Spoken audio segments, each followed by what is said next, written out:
Subscribe to our channel, press the bell icon and never miss an update from Latestly. Mr. President, we exercise our right of reply to one more attempt by the leader of Pakistan to tarnish the image of this august forum by bringing in matters internal to my country and going so far as to spew falsehoods on the world stage.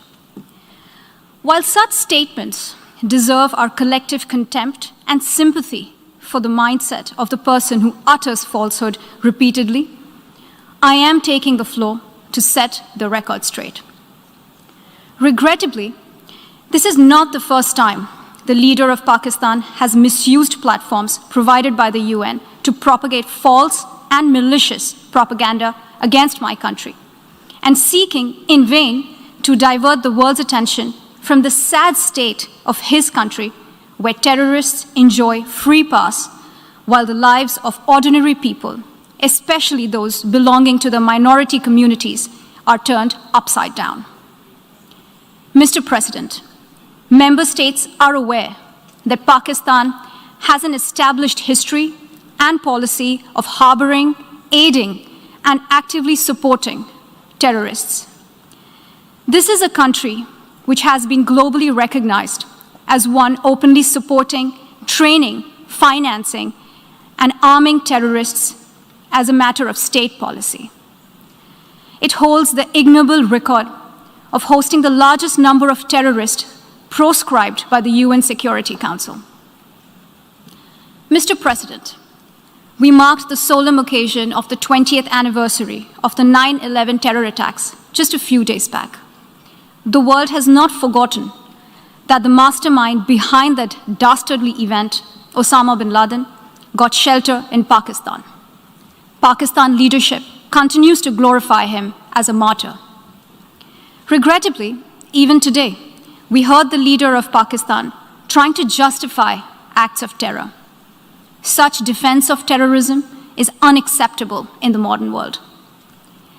We keep hearing that Pakistan is a victim of terrorism. This is the country which is an arsonist disguising itself as a firefighter. Pakistan nurtures terrorists in their backyard in the hope that they will only harm their neighbors. Our region, in fact, the entire world, has suffered because of their policies. On the other hand, they are trying to cover up sectarian violence in their country as acts of terror. Mr. President, this is also the country that still holds the despicable record in our region of having executed a religious and cultural genocide against the people of what is now Bangladesh. As we mark the 50th anniversary this year of that horrid event in history, there is not even an acknowledgement, much less accountability. Today, the minorities of Pakistan, the Sikhs, the Hindus, the Christians, live in constant fear and state-sponsored suppression of their rights. This is a regime where anti-Semitism is normalized by its leadership and even justified. Dissenting voices are muzzled daily, and enforced disappearances and extrajudicial killings are well documented. Mr. President, unlike Pakistan, India is a pluralistic democracy with a substantial population of minorities who have gone on to hold highest offices in the country, including as President, Prime Minister, Chief Justices, and Chiefs of Army Staff. India is also a country with a free media and an independent judiciary that keeps a watch and protects our Constitution.